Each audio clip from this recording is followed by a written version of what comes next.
In today's instructional video, I'm really excited to show you how to play jazz piano via the song Happy Birthday. A lot of you might say, well, why don't I show you Nearness of You or Misty or Stardust, and those are all viable. But I want to show you how to jazz up Happy Birthday because it's a very simple tune, and yet the techniques I'm going to show you are going to be applicable in any advanced tune. Okay, so basically in front of me I have the lead sheet Happy Birthday. You sit down here and I'll show you how we're going to suit this up. So basically we have what I call target chords. Get a red pen out here. There we go. So in the beginning of the song we have C major. Then we go to G major. Let me show you that. Get a little closer here. You can see that if we go. Alright. So basically we want to get our primary chords, the basic 1, 4, or 5, as our kind of our guideposts or so-called target chords. Okay, so what we can do is we can say, okay, we've got a C major chord here. Let's see if we can make it a C major 7. Okay, get a little more color. So that's nice. Now this G could be a G major or a G dominant. Right? G dominant again. So we can go G7, G7 back home. So far we got C major 7. We're basically just coloring up the basic triads. We could do C6 here, C major 7. This could be F major 7, back to C major 7, to G major dominant, back to C6. Okay, so we're basically coloring up our primary chords. C6, C delta or major 7. The delta symbol or triangle means the same as MAJ7. This is major 7, major 7, G7 back home to C6. Okay, so this is what we have so far. Again, these are our basic chords on beat 1, the strong beats, okay, of every measure. Now what we can do in jazz, this is a really big concept, is we can say what is the strongest pulling chord. By the way, this is a target chord. Put a T here. Target, target, target, target. Okay, we can say what is the strongest pulling chord to C major. Does anyone know the answer? The answer is G dominant. So we could play G7 knowing that it pulls really strongly into a C major tonality. Okay, so that's what's called a 5-to-1 progression. So we could do G7, hopefully you can see that, right. G7 into the C major 7 target. So it's going to sound like this. Right. Okay, now our next target is G7 in measure 3, this G7, right. And we can say to ourselves, what is the strongest pulling chord to G7? Well, its respective 5. So if G is my target, go up 5 notes on the G scale, D7 would be the 5. So we could try that.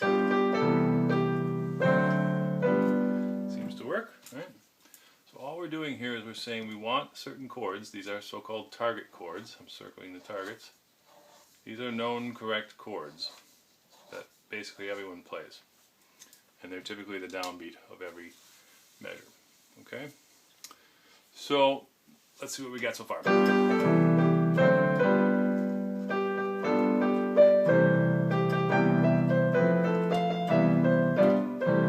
Now in the fourth measure we have another G7 right here. That's a 5 chord. One of the things we can always do is try to put a 2 chord in front of a 5. So what if we did a D minor 7 here and move the G7 over, because it still wants to go to the C6, right? But we basically are putting a 2 chord, D minor 7, in front of or preceding the 5, G7, going home to 1. So now we're breaking up that monotony of two G7s in a row in consecutive measures, and we've got a nice, beautiful progression. So here we go. This is 5 to 1, 5 of the target G7. Here's the 2 chord, preceding the 5, going home to 1. Okay. Now, let's see if we can do another target. What chord, this is a big question, what chord is the most logical chord to precede D minor 7? Again, this is a known chord that we like, right? So we can say what chord can precede D minor 7? We say D, well, its fifth would be A7. I think that's going to work really nice, moving into the D minor 7. Let's see how that sounds. Here's my A7. Very nice. Into the G to C, right? Okay, so now what is the strongest pulling chord? Again, it's all about targets, destinations. If you don't know where you're going, you can't get there. If you know where you're going, there's a lot of ways to get there. Okay, but the most logical way to get to any target is to precede the target chord, or harmony, with its 5. So if F major 7 is the correct or known harmony here, then the 5 chord is, the 5 of F is C7. So we could try a C7 directly preceding the F major. Let's see how that sounds. Alright, so I'll take it from measure, the pickups in measure 5. There's my C7 going to F major. It sounds great. Okay, now let's play it from the beginning. I'm going to play it open, so it's going to sound like this.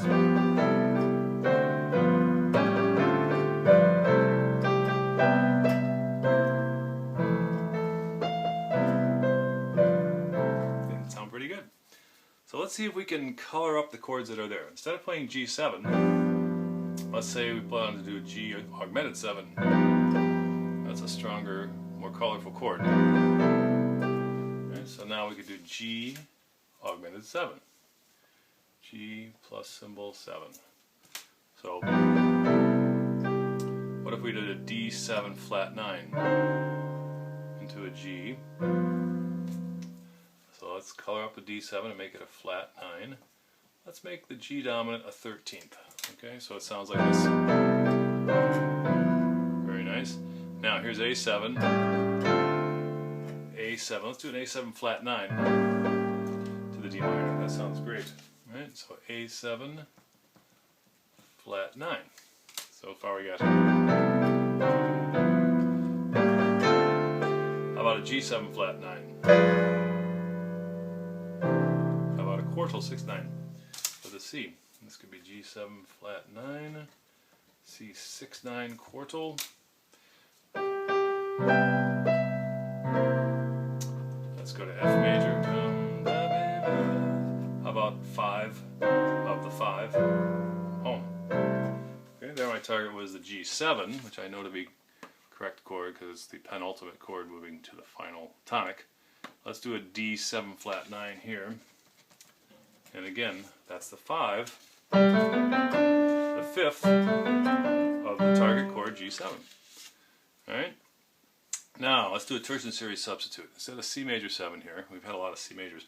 Let's do a 3 for 1. This is 3 chord subbing for the 1. That's another jazz reharmonization concept. 3 for 1. So instead of C major 7 here, we're going to play E minor 7. And now here's my C7. Let's make it an augmented. How about a plagal back into tonic? So from the beginning.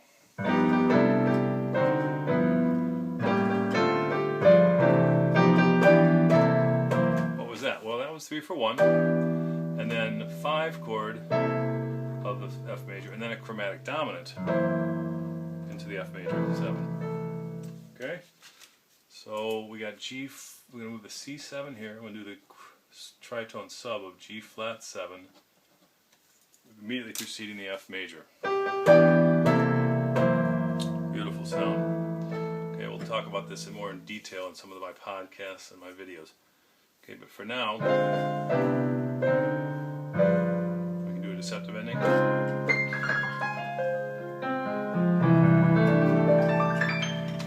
Okay, so that's a brief overview. But what I want you to take from this is the fact that if you have a target chord, meaning a downbeat, strong beat chord that you know to be correct, you can back into that or precede that target chord with its respective 5. And if you have room, you can sometimes do its 2-5.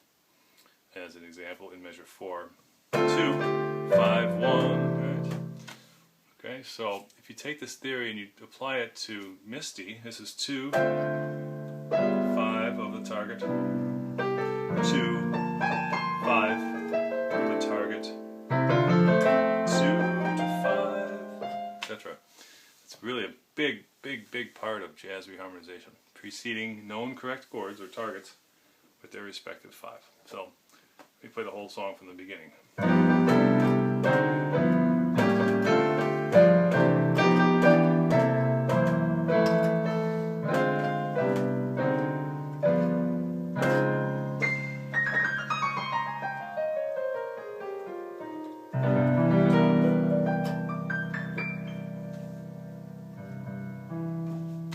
Okay, so have fun.